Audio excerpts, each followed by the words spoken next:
Oke, ini dia Poco X7 Pro 5G, penerus HP gorengan tahun lalu, si X6 Pro. Yang ngomong-ngomong udah setahun saya pakai jadi daily driver. BTW, Poco X7 Pro ini saya beli sendiri ya, bukan hasil endorse, jadi reviewnya bisa bebas. Dan ini saya beli yang varian warna green, dapat di harga flash sale 4,6 juta. Tapi sebenarnya saya pengen review yang varian Poco Yellow, cuma malah nggak dimasukin sama Poco Indonesia, dan diganti sama varian Iron Man. Oke lah, karena saya nggak suka basa-basi jelasin dus HP, jadi langsung aja unboxing Poco X7 Pro. Pertama dapat jimat dari Poco, kedua dapat kotak, tapi bukan kotak amal. Isinya ada SIM ejector, kitab-kitab, stiker, dan soft case. Ketiga ada HP-nya, Poco X7 Pro warna hijau. Keempat ada item langka di HP Samsung, yaitu adaptor charger 90 watt. Lalu terakhir ada kabel USB Type-C yang ujungnya warna oranye.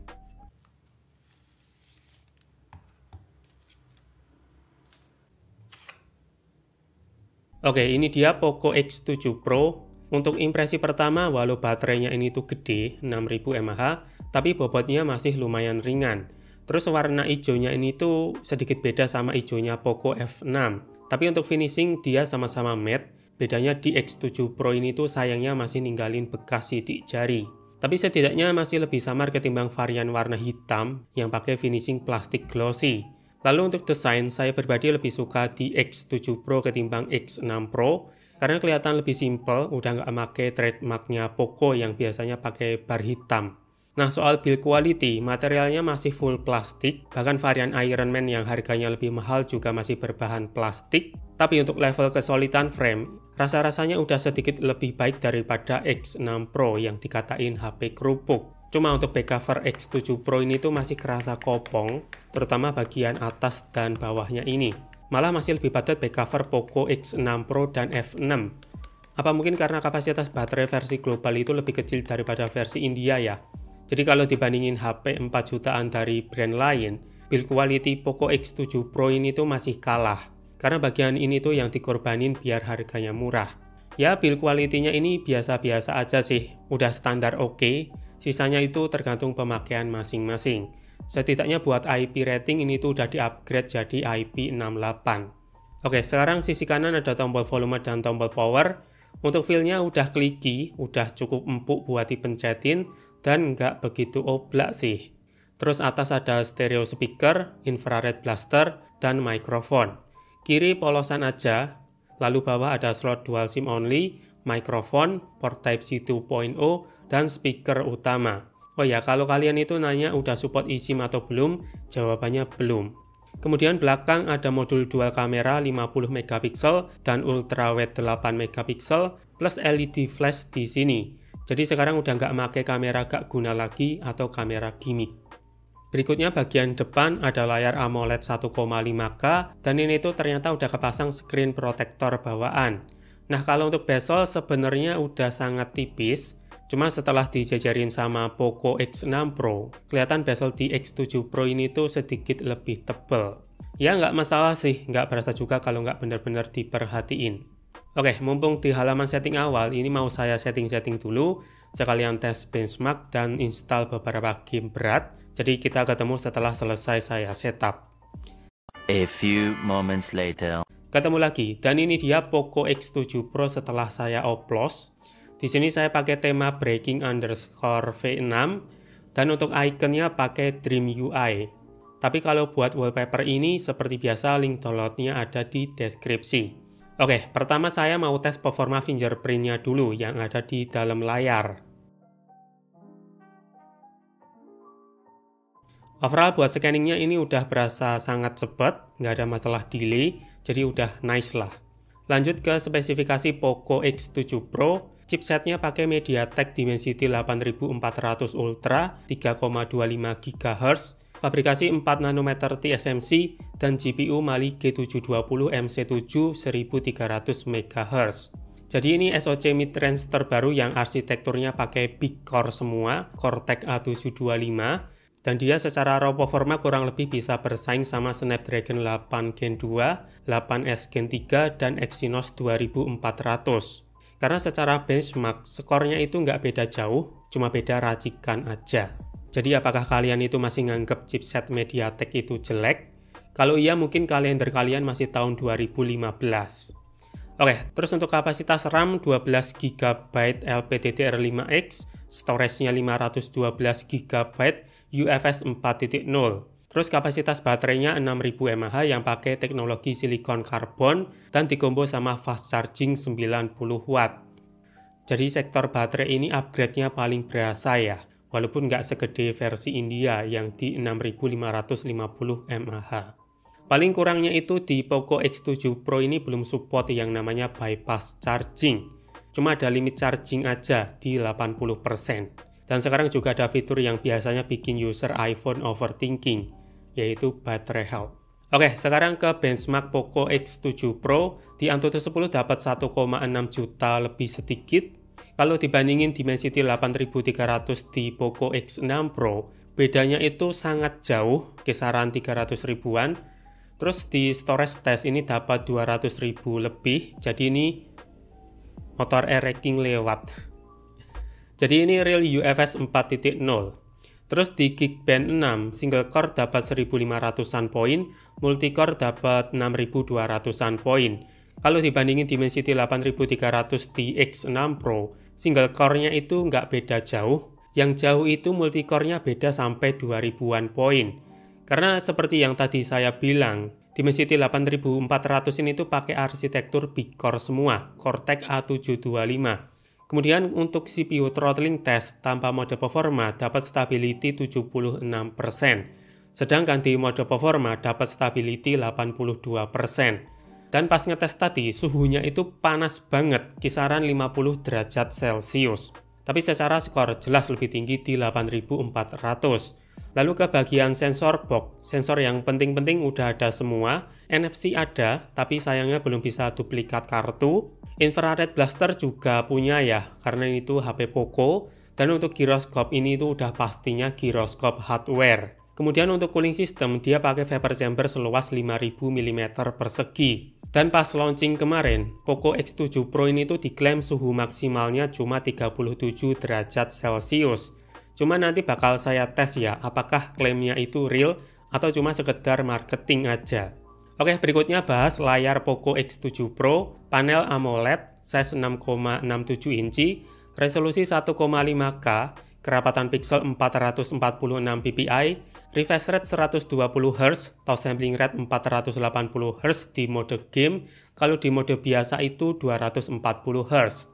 Kemudian brightness 3200 nit, udah support HDR10 plus Dolby Vision, multitouch 10 jari, DRM Info Wideband L1, dan proteksi layarnya ini udah pakai Corning Gorilla Glass 7i. Overall buat kualitas layarnya ini udah bagus, detailnya tajam, skema warna ini juga bisa di custom sih, mau vivid atau mau warm. Ya kalau buat scrolling, nonton anime, baca manga, atau baca berita skandal koruptor ketangkep, ini tuh udah nyaman di mata. Paling yang kurang itu nggak ada settingan buat turunin resolusi ke Full HD seperti di iQOO. Terus untuk kualitas stereo speakernya ini kalau menurut saya bassnya kurang sih. Lebih dominan treble sama vokal. Jadi output suaranya itu mirip banget sama speaker Poco X6 Pro. Dan ini tuh volume 50 atau 60% back covernya udah geter. Malah lebih bagus speaker Redmi Note 14 Pro 5G kemarin. Bassnya itu masih berasa bulat. Lalu buat haptic feedback Poco X7 Pro ini tuh udah bagus, modul getarnya itu berasa tactile dan masih bisa disetting untuk level getarnya. Oke, sekarang ke software Poco X7 Pro, dia pakai HyperOS 2 berbasis Android 15 dan dapat jaminan update software sebanyak 3 kali OS plus 4 tahun security patch. Jadi bakal sampai Android 18 di tahun 2029. Nah karena Poco ini anaknya Xiaomi, jadi untuk bloatware ini tuh ada banyak sekali. Dan soal iklan ini tuh pastinya ada, malah pas baru saya setting-setting tadi udah pada berkeliaran. Nah kalau soal fitur, saya mau mention fitur AI di Poco X7 Pro aja. Kurang lebih AI-nya masih sama seperti di Poco F6, ada AI Note, ada AI Gallery, ada AI Recording, ada AI Subtitle, dan AI Interpreter. Tapi kalau kalian nyari fitur Circle to Search, di HP ini tuh belum ada. Cuma ada Google Gemini aja. Lanjut ke gaming test Poco X7 Pro. Buat setupnya semua game masuk di game turbo, koneksinya pakai wifi, dan wheel boost atau mode performanya saya nyalain. Tapi saya kasih jeda istirahat tiap game ya, biar suhunya itu turun, jadi bisa dapat skenario performa ideal. Pertama Genshin Impact, grafik highest 60 fps, overall gameplay udah lancar dan gak ada masalah anomali seperti di Poco F6. Buat battle, eksplorasi, apalagi story, framerate-nya itu stabil, rata-rata di 55 fps. Lihat aja grafik datanya itu kelihatan bagus. Tapi sesekali frame drop tetap ada sih. Biasanya pas eksplorasi di Natlan, itu suka ada frame turun ke 30-45 fps. Dan setelah main 30 menit, baterainya berkurang 13% dengan suhu di 44 derajat Celcius. Kedua, Wuthering Waves, grafik highest 60 fps. Overall gameplay sebenarnya udah lancar, mengingat ini tuh game berat. Dan skenario yang saya lakukan cuma battle di open world sambil bukain teleport, karena saya itu nggak main game ini sih, jadi cuma begitu aja.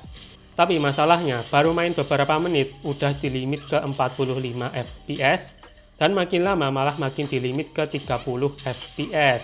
Kalau lihat grafik datanya sih, ini tuh efek dari kenaikan suhu yang garis warna oranye, jadi performanya diturunin. Dan setelah main 30 menit, baterainya berkurang 12% dengan suhu 44 derajat Celcius. Ketiga, Honkai Star Rail, grafik highest 60 fps. Overall gameplay sebenarnya udah lancar sih. Buat battle, eksplorasi di map, framerate-nya itu stabil. Tapi kalau suhunya udah OTW 44 derajat Celcius, performanya itu di limit ke 45 fps. Cuma masih bisa naik lagi sih, semisal nggak ngelakuin skenario berat. Dan setelah main 30 menit, baterai berkurang 11% dengan suhu 44 derajat Celcius. Keempat, Bandori atau Bank Dream. Untuk mode 120 fps, semua grafik saya cobain, bisa teman-teman cek di slide. Overall gameplay sebenarnya lancar semua ya, bisa di atas 60 fps itu udah bagus, dan nggak ada masalah audio delay maupun touch delay. Tapi untuk mode 3D MV nggak saya saranin sih, karena performanya nggak stabil dan sering terjadi lag. Paling bagus sih di Live Card ya, karena bisa stabil di 120 fps. Kalau Live 3D dan Live 2D sebenarnya lumayan sih, tapi kurang begitu stabil. Dan setelah main sekitar 15 menit, baterai berkurang 6% dengan suhu hampir 44 derajat Celcius. Ini sih untuk game beginian suhunya terlalu tinggi sih. Kelima, PUBG Mobile. Untuk grafik udah bisa di-set di smooth 120 fps. Tapi di sini saya pengen buktiin klaim pas launching, jadi cuma main di 90 fps. Dan overall gameplay udah sangat lancar, framerate-nya stabil. Jadi untuk klaim pas launching kemarin itu terbukti ya. Terus ini untuk gironya juga aman karena pakai gyroscope hardware. Dan setelah main 30 menit, baterainya berkurang 8% dengan suhu 40 derajat Celcius. Jadi lebih tinggi 3 derajat Celcius dari klaim pas launching yang nyebut temperatur maksimalnya itu 37 derajat Celcius. Tapi ini nggak beda jauh sih, 40 derajat Celcius itu juga cuma anget aja, nggak sampai panas. Dan udah, sementara 5 game itu dulu ya, buat game lainnya nanti di video terpisah. Berikutnya kamera Poco X7 Pro, kamera utama 50 megapiksel, sensor Sony IMX882 yang udah punya OIS, dan ditemani kamera ultrawide 8 megapiksel, sensor SmartSense SC820. Kalau untuk perekaman videonya sekarang bisa di 4K 60 fps. Sedangkan kamera depan 20 megapiksel, sensor OmniVision OV20B, tapi perekaman videonya cuma mentok di Full HD 30 fps. Padahal di X6 Pro itu bisa Full HD 60. Mungkin 30 fps-nya dihibahkan buat kamera belakang kali ya. Nah untuk hasil, seperti biasa karena ini tuh video unboxing, jadi teman-teman bisa nilai sendiri dulu.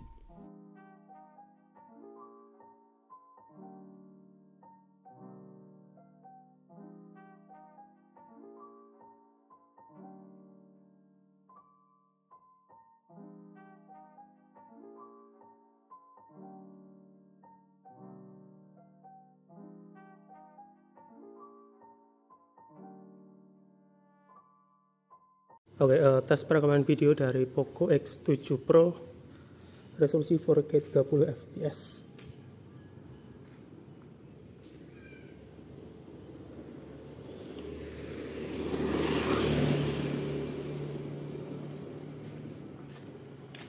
Jalan sih stabil ya.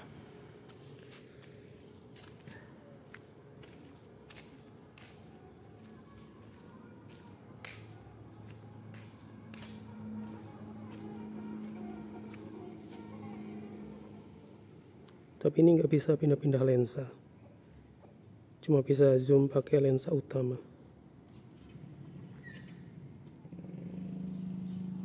Oke, Poco X7 Pro 5G ini HP speknya monster karena emang jualan utamanya itu di performa. Tapi aspek lainnya itu sebenarnya juga nggak kalah bagus. Malahan ini kalau dibilang HP all-rounder juga bisa-bisa aja sih. Tapi prinsip ada harga ada rupa tetap dipegang ya. Jaga ekspektasi itu penting. Pasti brand udah ngitung kos produksi sekian, dijual sekian, untung sekian, dan lain-lain. Makanya biar harganya ini tuh bisa semurah mungkin, Poco cuma dijual online. Oke, jadi segitu dulu unboxing Poco X7 Pro 5G dan sedikit gaming test. Untuk full review tungguin aja, karena saya perlu pakai buat daily driver dulu.